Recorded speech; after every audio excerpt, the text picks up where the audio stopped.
سرگذشت فرزندان پهلوی از خودکشی لیلا و علیرضا تا خیانت و برادرکشی.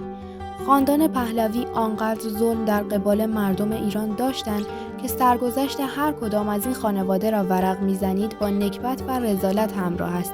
بعد از تبعید این خانواده از ایران، هیچ کدام از فرزندان و خانواده شاه به صورت عادی نتوانستند زندگی خود را اداره کنند. خواهران و مادران شاه در غربت و افسردگی از دنیا رفتند. حتی در تشییع جنازهشان هم خانواده پهلوی حضور نداشتند. یا بدتر از آن، دختر کوچیک شاه در لندن خودکشی کرد. علیرضا پهلوی که پسر دوم شاه بود، در مرگی مشکوک در آمریکا که شایبه قتل او توسط برادرش همچنان بر سر زبان هاست، از دنیا رفت.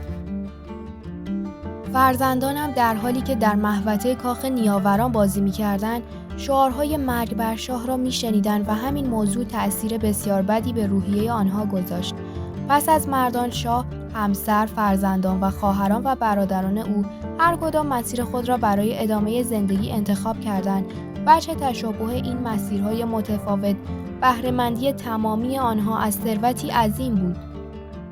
عکس‌ها و فیلم‌هایی که به ویژه طی سالیان اخیر از زندگی خاندان پهلوی، منازل و کاخ در آمریکا منتشر شده، به خوبی نشان می‌دهد که برای آنها فقدان شاه هرگز مترادف با مضیقه مالی یا فروکاسته شدن از رفاه اقتصادی نبوده. شاید به همین دلیل باشد که تاکنون جعبه سیاه، دارایی‌های هنگفتی که شاه و خانواده‌اش از ایران به خارج منتقل کرده اند، به صورت دقیق رمزگشایی شده. لیلا پهلوی به عنوان آخرین فرزند شاه 9 ساله بود که پدرش مجبور به فرار از ایران شد. او پس از مرگ پدر به مدد سهم الارث کلانش توانست به گرانترین مدارس و دانشگاه‌های آمریکا راه یابد. توانمندی مالی این امکان را نیز برای او مهیا کرد که بتواند برخی آثار هنری گرانبها را جمع‌آوری کند. با این وصف انتشار خبری از او در 20 خرداد 1380 نزدیکانش را شوکه کرد.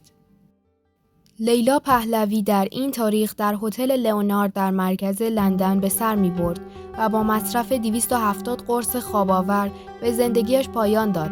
خاندان پهلوی که می دانستند خودکشی در خانواده شاه از بحرانی عمیق در آن حکایت می کند، جامه‌ای از مظلوم نمایی بر این رسوایی پوشاندند و اعلام کردند که خودکشی لیلا پهلوی 21 سال پس از مرگ پدرش ناشی از افسردگی است که فقدان پدر برای او رقم زده. در حالی که نزدیک به 10 سال از خودکشی لیلا پهلوی می‌گذشت، خبری دیگر از خانواده شاه انتشار یافت که این بار شوکه کننده تر از خبر خودکشی لیلا پهلوی بود.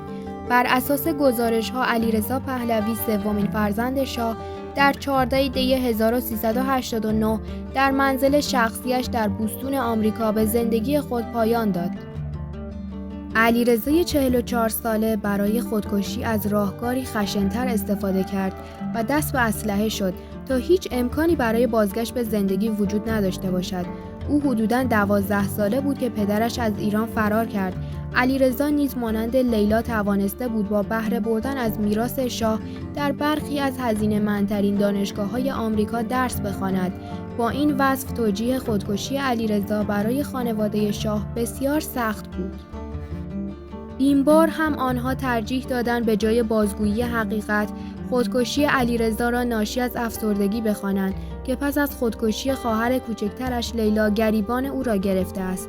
پس از گذشت 6 سال از این خودکشی، فرح در مصاحبه‌ای با من و تو برای نخستین بار فاش کرد که علیرضا پهلوی به دلیل اعتیاد و نیز جفاها و خیانت‌های دوست دخترش دست به خودکشی زده است. جالب آن که در بیانیه خاندان پهلوی در سال 1389 پس از خودکشی علیرضا تصریح شده بود که او به دلیل آزردگی و غمی که نسبت به رویدادهای ایران داشته دست به این اقدام زده است. ادعایی که با اظهارات فرح در سال 1395 در تضاد کامل است و گواهی بر صداقت نداشتن خاندان پهلوی است. حتما کانال رو سابسکرایب داشته باشید.